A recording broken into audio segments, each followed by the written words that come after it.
ಇವತ್ತಿನ ದಿವಸ ಮಿಥುನ ರಾಶಿಯ ಬಗ್ಗೆ ಚಿಂತನೆಯನ್ನು ನಡೆಸೋಣ. ಮಿಥುನ ರಾಶಿಯವರು ಬುಧನ ಆಧಿಪತ್ಯದಲ್ಲಿ ತುಂಬ ಬುದ್ಧಿವಂತರಾಗಿರ್ತಾರೆ, ತುಂಬ ಚಾಣಾಕ್ಷಮತಿಗಳಾಗಿರ್ತಾರೆ ಹಾಗೂ ತುಂಬ ರಸಿಕರೂ ಆಗಿರ್ತಾರೆ. ಈ ಮಿಥುನ ರಾಶಿಯವರು ಮುಖ್ಯವಾಗಿ ಹಯಗ್ರೀವ ದೇವರ ಉಪಾಸನೆಯನ್ನು ಮಾಡಬೇಕು. ಆಗ ಮತ್ತಷ್ಟು ಇವರು ತುಂಬ ಚಾಣಾಕ್ಷರಾಗ್ತಾರೆ, ಬುದ್ಧಿವಂತಿಕೆ ಹೆಚ್ಚಾಗುತ್ತೆ. ಈಗ ಮಿಥುನ ರಾಶಿಯವರಿಗೆ ಹೇಗಿದೆ, ಈಗ ಅವರು ಯಾವ ಯಾವ ನಿರ್ಧಾರಗಳನ್ನು ಹೇಗೆ ತೆಗೆದುಕೊಳ್ಬೇಕು ಎಲ್ಲ ವಿಷಯವನ್ನು ತಿಳಿಯುವ ಮೊದಲು ನಾವು ಮಿಥುನ ರಾಶಿಯವರ ಸ್ವಭಾವವನ್ನು ಅರ್ಥ ಮಾಡಿಕೊಳ್ಳೋಣ.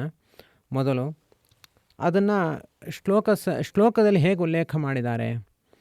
ಸ್ತ್ರೀಲೋಲಸ್ವರತೋಪಚಾರ ಕುಶಲಸ್ತಾಮ್ರೇಕ್ಷಣಶಾಸ್ತ್ರವಿತ್ ಧೂತಃ ಕುಂಚಿತಮೂರ್ಧಜಃ ಪಟುಮತಿರ್ಹಾಸ್ಯಂಗಿತದ್ಯೂತವಿತ್ ಚಾರ್ವಂಗಃ ಪ್ರಿಯವಾಕ್ಪ್ರಭಕ್ಷಣರುಚಿರ್ಗೀತಪ್ರಿಯೋ ನೃತ್ಯವಿತ್ ಕ್ಲೀಬೈರ್ಯಾತಿರತಿಂ ಸಮುನ್ನತನಸಶ್ಚಂದ್ರೇ ತೃತೀಯ ರಕ್ಷಗೆ. ಸಾಮಾನ್ಯವಾಗಿ ಸ್ತ್ರೀಲೋಲರು ಮತ್ತು ಸುರತದಲ್ಲಿ ಆಸಕ್ತರು, ಅತ್ಯಂತ ಕುಶಲಿಗಳು, ಎಲ್ಲ ಕೆಲಸಗಳನ್ನು ತುಂಬ ಕೌಶಲ್ಯದಿಂದ ಮಾಡಿ ಮುಗಿಸ್ತಾರೆ. ಕಣ್ಣುಗಳು ಸ್ವಲ್ಪ ಕೆಂಪಿರುತ್ತೆ ಮತ್ತು ತುಂಬ ಬುದ್ಧಿವಂತರು. ಶಾಸ್ತ್ರಗಳ ತಿರುಳನ್ನೇ ತಿಳಿದುಬಿಟ್ಟಿರ್ತಾರೆ. ಸಾಮಾನ್ಯ ಶಾಸ್ತ್ರಜ್ಞಾನಿಗಳಾಗಿರ್ತಾರೆ ಮತ್ತು ದೂತರಾಗಿರ್ತಾರೆ. ಅಂದರೆ ಸಾಮಾನ್ಯವಾಗಿ ಯಾರು ಒಬ್ಬ ದೊಡ್ಡ ವ್ಯಕ್ತಿ ಇರ್ತಾನೆ ನಿಯಾಮಕ, ಅವನಿಗೆ ಇವರು ಮಂತ್ರಿಗಳಾಗಿರ್ತಾರೆ ಮಿಥುನ ರಾಶಿಯವರು.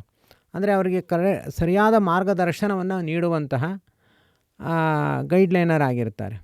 ಕುಂಚಿತ ಮೂರ್ಧಜ ಮತ್ತು ತಲೆ ಕೂದಲು ಗುಂಗುರು ತಲೆ ಕೂದಲು ಇರುತ್ತೆ. ಪಟುಮತಿ ಅತ್ಯಂತ ಬುದ್ಧಿ ಬಹಳ ತೀಕ್ಷ್ಣ, ಅತ್ಯಂತ ಪಟುಗಳಾಗಿರ್ತಾರೆ ಮತ್ತು ತುಂಬ ಹಾಸ್ಯಪ್ರಜ್ಞರು. ಮತ್ತು ಇನ್ನೊಬ್ಬರನ್ನು ನೋಡಿದ್ರೆ ಅವರ ಅಭಿಪ್ರಾಯ ತಿಳ್ಕೊಂಡು ಬಿಡ್ತಾರೆ, ಅಷ್ಟು ಬುದ್ಧಿವಂತಿಕೆ ಇರುತ್ತೆ. ಎದುರಿನಲ್ಲಿ ನಿಂತಿರೋರು ಕಣ್ಣನ್ನು ಚೂರು ಹಾಗೆ ಮಾಡಿದ್ರೆ ಅವ್ರಿಗೆ ಪೂರ್ತಿ ಮನಸ್ಸನ್ನು ಓದಿ ಬಿಡ್ತಾರೆ. ಚಾರ್ವಂಗ ಒಳ್ಳೆಯ ಸುಂದರವಾದ ದೇಹವುಳ್ಳವರು, ತುಂಬ ಚೆನ್ನಾಗಿ ಮಾತನಾಡ್ತಾರೆ. ಪ್ರಿಯವಾಕ್ ತುಂಬ ಚೆನ್ನಾಗಿ ಮಾತಾಡ್ತಾರೆ. ಮಿಥುನ ರಾಶಿಯವರು ಮನಸ್ಸನ್ನು ಸೂರೆಗೊಳ್ಳುವಂತೆ ಮಾತನಾಡುವಂಥ ಕಲೆ ಅವರಲ್ಲಿ ಇರುತ್ತೆ. ಪ್ರಭಕ್ಷಣ ರುಚಿ ಚೆನ್ನಾಗಿ ಊಟ ಮಾಡ್ತಾರೆ, ರುಚಿಯಾದದ್ದನ್ನು ಮಾಡ್ತಾರೆ ಮತ್ತು ಮಾಡಿದ್ದನ್ನು ಅನುಭವಿಸ್ತಾರೆ. ಗೀತಪ್ರಿಯ ಯಾವಾಗಲೂ ಕೂಡ ಹಾಡು ಕೇಳ್ತಾ ಇರ್ತಾರೆ, ಡ್ಯಾನ್ಸ್ ನೋಡ್ತಾ ಇರ್ತಾರೆ. ಇವುಗಳಲ್ಲೆಲ್ಲ ಆಸಕ್ತಿ ಜಾಸ್ತಿ. ನೃತ್ಯವಿತು ಮತ್ತು ನಾಟ್ಯವನ್ನು ತಿಳಿದುಕೊಂಡಿರ್ತಾರೆ. ಸಮುನ್ನತನ ಸಹ ಮೂಗು ಎತ್ತರ ಇರುತ್ತೆ. ಹೀಗೆ ಇದೆಲ್ಲವೂ ಕೂಡ ಮಿಥುನ ರಾಶಿಯವರ ಲಕ್ಷಣ. ಈ ಮಿಥುನ ರಾಶಿಯಲ್ಲಿ ಮೃಗಶಿರ, ಆರ್ದ್ರ ಮತ್ತು ಪುನರ್ವಸು 3 ನಕ್ಷತ್ರಗಳು ಉಳ್ಳವರು ಇರ್ತಾರೆ. ಇದರಲ್ಲಿ ಮೃಗಶಿರ ನಕ್ಷತ್ರದವರು ತುಂಬ ಆಳವಾದ ಗಂಭೀರವಾದ ಯೋಚನೆಯನ್ನು ಮಾಡುವಂಥವರಾಗಿರ್ತಾರೆ ಮತ್ತು ತುಂಬ ಸಾತ್ವಿಕರಾಗಿರ್ತಾರೆ ಮೃಗಶಿರ ನಕ್ಷತ್ರದವರು. ಆರ್ದ್ರ ನಕ್ಷತ್ರದವರು ಅದಕ್ಕೆ ಸ್ವಲ್ಪ ವಿರುದ್ಧವಾದ ಸ್ವಭಾವ ಇರುತ್ತೆ ಅವರಿಗೆ. ಅಂದರೆ ತುಂಬ ತೇಜಸ್ಸು ಜಾಸ್ತಿ ಮತ್ತು ಕಂಪ್ಯೂಟರ್ ಜ್ಞಾನ, ವಿಜ್ಞಾನ, ಇವೆಲ್ಲ ಸೈಂಟಿಸ್ಟು ಅವರೆಲ್ಲ ಆರ್ದ್ರ ನಕ್ಷತ್ರದವರು ಹೆಚ್ಚು. ತುಂಬ ತೀಕ್ಷ್ಣಮತಿ, ತುಂಬ ವೇಗ ಮತ್ತು ವಿದ್ಯುತ್ಗೆ ಸಂಬಂಧಪಟ್ಟಂತೆ ಕೆಲಸಗಳು ಮತ್ತು ತುಂಬ ವೇಗವಾದ ಓಟ ಮಾನಸಿಕವಾಗಿ ಅವರಲ್ಲಿರುತ್ತೆ. ಸಂಪೂರ್ಣ ಮಿಥುನ ರಾಶಿಯ ಸ್ವಭಾವ ಅಭಿವ್ಯಕ್ತಿಯಾಗೋದು ಆರ್ದ್ರ ನಕ್ಷತ್ರದಲ್ಲಿರೋವರಿಗೆ. ಮತ್ತು ಆರ್ದ್ರ ನಕ್ಷತ್ರಕ್ಕೆ ಅಭಿಮಾನಿ ದೇವತೆ ಮಹಾರುದ್ರದೇವರು. ಮಹಾರುದ್ರದೇವರಲ್ಲಿ ಯಾವ ಗುಣಗಳಿರುತ್ತೆ ಅದು ಒಂದು ಅಂಶತಃ ಇವರಲ್ಲಿ ಇರುತ್ತೆ. ಅದು ಅಂದರೆ ಅಷ್ಟು ತೀಕ್ಷ್ಣ ಪ್ರಜ್ಞೆ ಮತ್ತು ಎಲ್ಲ ಪ್ರಪಂಚದಲ್ಲೂ ತಮ್ಮ ಕೈವಾಡ ಇರುತ್ತೆ. ಅದು ಆರ್ದ್ರ ನಕ್ಷತ್ರದವರ ಸ್ವಭಾವ. ಇನ್ನೊಂದು ನಕ್ಷತ್ರ ಪುನರ್ವಸು ನಕ್ಷತ್ರ. ಪುನರ್ವಸು ನಕ್ಷತ್ರ ಅಂತಂದರೆ ಭಕ್ತಿ. ಈ 27 ನಕ್ಷತ್ರಗಳಲ್ಲಿ ಹೆಚ್ಚು ಭಕ್ತಿ ಇರುವ ನಕ್ಷತ್ರ ಅಂದರೆ ಅದು ಪುನರ್ವಸು ನಕ್ಷತ್ರ. ಅವರಿಗೆ ಹೆಚ್ಚು ಭಕ್ತಿ ಇರುತ್ತೆ, ದಯೆ ತುಂಬ ಇರುತ್ತೆ, ಕಾರುಣ್ಯ ತುಂಬ ಇರುತ್ತೆ. ಯಾರಾದರೂ ಒಮ್ಮೆ ತಪ್ಪಾಯಿತು ಅಂದರೆ ಪೂರ್ತಿ ಕ್ಷಮಿಸಿಬಿಡ್ತಾರೆ. ಮತ್ತು ಏನಾದರೂ ಕಳ್ಕೊಂಡಿದ್ರೆ ಅದನ್ನು ಪಡೆದುಕೊಳ್ತಾರೆ. ಇದು ಪುನರ್ವಸು ನಕ್ಷತ್ರದವರ ಸ್ವಭಾವ. ನಮಗೆ ಪುನರ್ವಸು ಅಂತ ಕೇಳಿದಾಕ್ಷಣ ನೆನಪಾಗೋದೇ ರಾಮದೇವರ ಸ್ಮರಣೆ. ರಾಮದೇವರದ್ದು ನಕ್ಷತ್ರ ಅದು ಪುನರ್ವಸು ನಕ್ಷತ್ರ. ಆರ್ದ್ರ ನಕ್ಷತ್ರ ರುದ್ರದೇವರ ನಕ್ಷತ್ರ. ಇನ್ನು ಮೃಗಶಿರ ನಕ್ಷತ್ರ ಚಂದ್ರದೇವರ ನಕ್ಷತ್ರ. ಹೀಗೆ ಚಂದ್ರ, ರುದ್ರ ಮತ್ತು ಬ್ರಹ್ಮ ದೇವರು, ಹೀಗೆ 3 ನಕ್ಷತ್ರಗಳು ಇಲ್ಲಿ ಮಿಥುನ ರಾಶಿಯಲ್ಲೇ ಬರುತ್ತೆ. ಎಲ್ಲವೂ ಕೂಡ ತುಂಬ ಒಳ್ಳೆಯ ನಕ್ಷತ್ರಗಳೇ. ಹೀಗೆ ಮೃಗಶಿರ ನಕ್ಷತ್ರ ಹಾಗೂ ಆರ್ದ್ರಾ ನಕ್ಷತ್ರ ಮತ್ತು ಪುನರ್ವಸು ನಕ್ಷತ್ರಗಳ ಸ್ವಭಾವವನ್ನು ಯಾರು ಹೊಂದಿರ್ತಾರೆ ಅವರು ಎಲ್ಲರೂ ಕೂಡ ಮಿಥುನ ರಾಶಿಯಲ್ಲಿ ಸೇರ್ತಾರೆ. ಬುದ್ಧಿ ಇವರಲ್ಲಿ ತುಂಬ ವಿಶೇಷವಾಗಿ ಕೆಲಸ ಮಾಡುತ್ತೆ. ಅದರಿಂದ ಮಿಥುನ ರಾಶಿಯವರು ಯಾರೂ ಕೂಡ ಹಾರ್ಡ್ವೇರ್ ಕೆಲಸಕ್ಕೆ ಸೇರಬಾರ್ದು.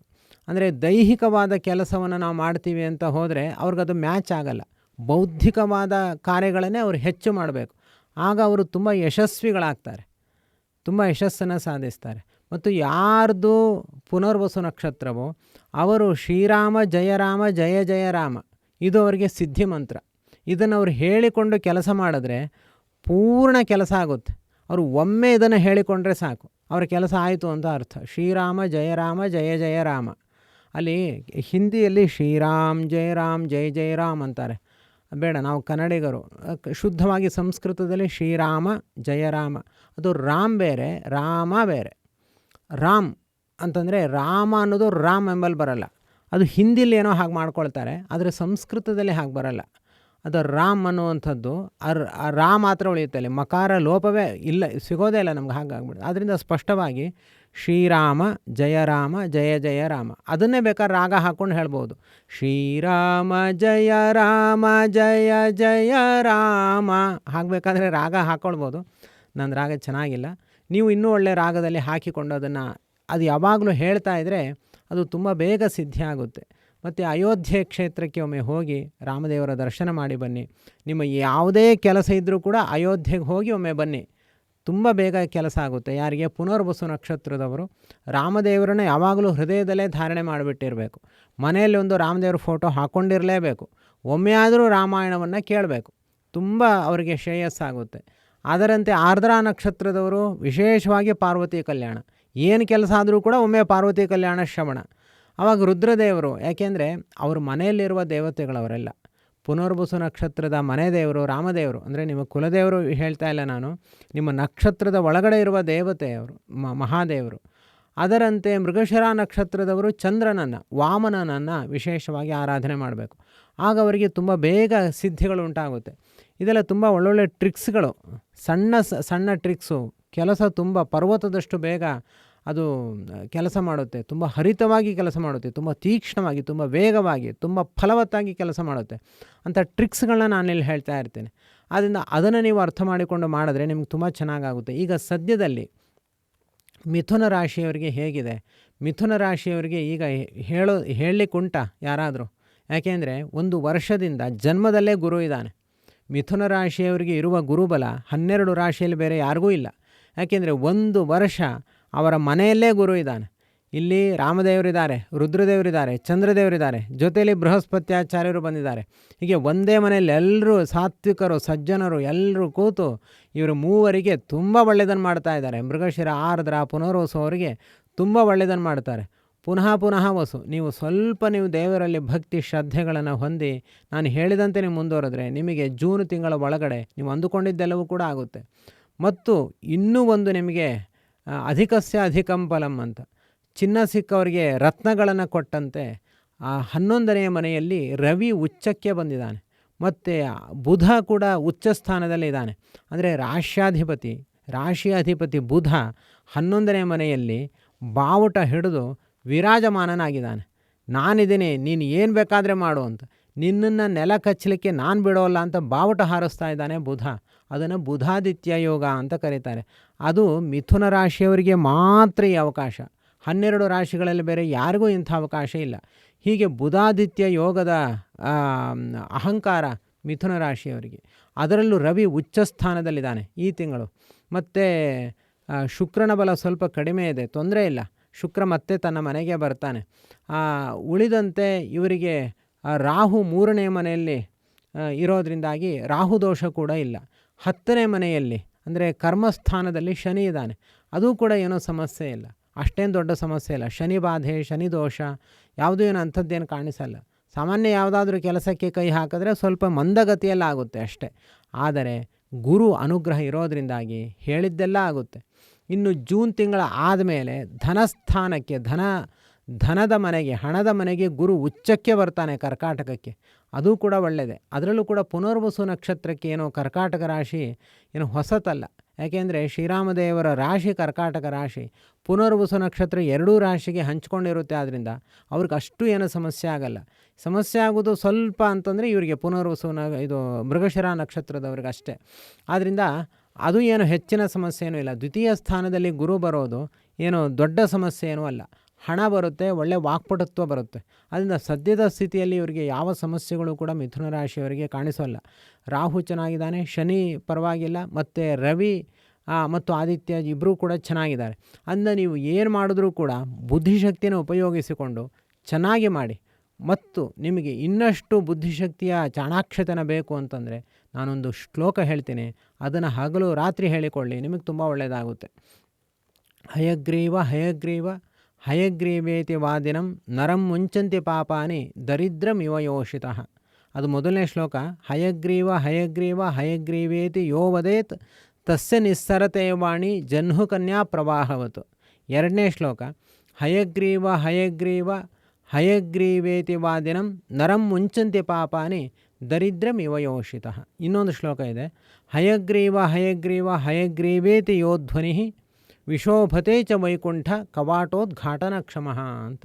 ಈ ಮೂರು ಶ್ಲೋಕಗಳನ್ನು ಯಾರು ಹೇಳಿಕೊಳ್ತಾರೋ ಮತ್ತು ಮಿಥುನ ರಾಶಿಯವರು ವಿಶೇಷವಾಗಿ ಲಕ್ಷ್ಮೀ ಹಯಗ್ರೀವ ದೇವರನ್ನು ಕುರಿತು ಚಿಂತನೆಯನ್ನು ನಡೆಸ್ತಾರೋ ಅಂಥವರಿಗೆ ಅವರು ಯಾವತ್ತೂ ಕೂಡ ಮುಗಿಲೆತ್ತಿರಕ್ಕೆ ಬೆಳೆದಿರ್ತಾರೆ. ಅವರು ಯಾವತ್ತೂ ಕೆಳಗೆ ಬರುವ ಪರಿಸ್ಥಿತಿಯೇ ಇಲ್ಲ. ಅಂದರೆ ವಿಶೇಷವಾಗಿ ನೀವು ಹಯಗ್ರೀವ ದೇವರ ಆರಾಧನೆಯನ್ನು ಮಾಡಿ.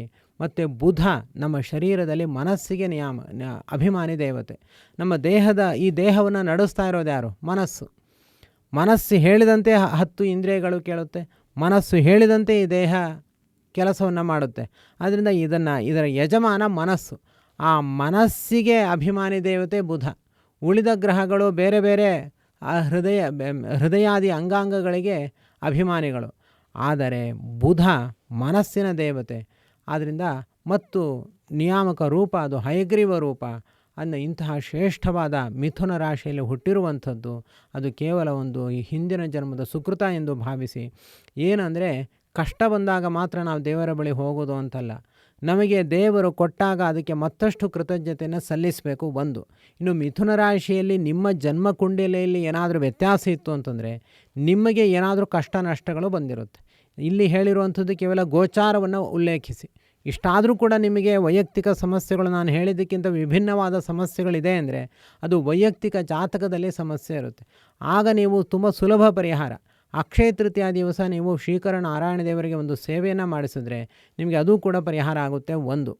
ಇನ್ನೊಂದು, ಒಂದು ವೇಳೆ ನಿಮಗೆ ಚೆನ್ನಾಗಿ ನಾನಿಲ್ಲಿ ಹೇಳಿದಂತೆ ಎಲ್ಲವೂ ಕೂಡ ಚೆನ್ನಾಗೇ ನಡೀತಾ ಇದೆ ಅಂತ ಆದರೆ ಆಗ ಒಂದು ಕೃತಜ್ಞತೆಗೋಸ್ಕರ ನಮಗೆ ಯಾರಾದರೂ ಏನಾದರೂ 1 ಲಕ್ಷ ರೂಪಾಯಿ ಹಣ ಕೊಟ್ಟರೆ ನಾವು ಅವರಿಗೆ ಒಂದು ಪ್ರತಿಯಾಗಿ ಏನಾದರೂ ಕೊಟ್ಟೇ ಕೊಡ್ತೀವಿ ಮತ್ತು ಅವರಿಗೆ ಕೃತಜ್ಞತೆಯನ್ನು ಸಲ್ಲಿಸ್ತೀವಿ. ಹಾಗೆ ದೇವರು ಇಷ್ಟೆಲ್ಲ ಕೊಟ್ಟಾಗ ಅವನಿಗೆ ಕೃತಜ್ಞತೆಯಿಂದ ಅವನಿಗೊಂದು ಸಣ್ಣ ಕಾಣಿಕೆ ಸಮರ್ಪಣೆ ಹಾಗೂ ಒಂದು ಕೃತಜ್ಞತೆಯಿಂದ ಒಂದು ಸ್ತೋತ್ರ ಪಠನ ಇತ್ಯಾದಿಗಳನ್ನು ಮಾಡಿಸಬೇಕು. ಅದಕ್ಕೋಸ್ಕರ ಅಕ್ಷಯ ತೃತೀಯ ಪರ್ವಕಾಲದಲ್ಲಿ ಕನಕಾಭಿಷೇಕ ಸೇವೆ ಹಾಗೂ ಸಹಸ್ರಾರ್ಚನೆವೆಲ್ಲವೂ ಕೂಡ ನಡೆಸಬೇಕು. ಅದಕ್ಕೋಸ್ಕರ ನೀವು ನಮ್ಮನ್ನು ಒಮ್ಮೆ ವಾಟ್ಸ್ಯಾಪ್ ಮೂಲಕ ಸಂಪರ್ಕ ಮಾಡಿ. ಅದರ ಬಗ್ಗೆ ನಾವು ಪೂರ್ಣ ಮಾಹಿತಿಯನ್ನು ನೀಡ್ತೀವಿ. ಎಲ್ಲ ರೀತಿಯಲ್ಲೂ ಕೂಡ ನಿಮಗೆ ಶ್ರೇಯಸ್ಸಾಗಲಿ. ಮತ್ತೇನಾದರೂ ಸಮಸ್ಯೆ ಇದ್ದರೂ ಕೂಡ ನೀವು ಅಕ್ಷಯ ತೃತೀಯ ಪರ್ವಕಾಲದಲ್ಲಿ ಪಾಲ್ಗೊಳ್ಳಿ. ಮತ್ತಷ್ಟು ಮಾಹಿತಿ ನಮ್ಮಿಂದ ನಿಮಗೆ ಪ್ರಾಪ್ತವಾಗುತ್ತೆ ಎಂಬುದಾಗಿ ಹೇಳ್ತಾ ವಾಟ್ಸ್ಯಾಪ್ ಸಂಖ್ಯೆಗೆ ಮೆಸೇಜ್ ಮಾಡಿ. ಸರ್ವಗುಣ ಸಂಪೂರ್ಣ ಸರ್ವದೋಷ ವಿವರ್ಜಿತ ಪ್ರೀಯತಾಂ ಪ್ರೀತೇ ಬಾಲಂ ವಿಷ್ಣುರ್ಮೇ ಪರಮಃ ಸುಹೃತು. ಶ್ರೀಕೃಷ್ಣಾರ್ಪಣಮಸ್ತು.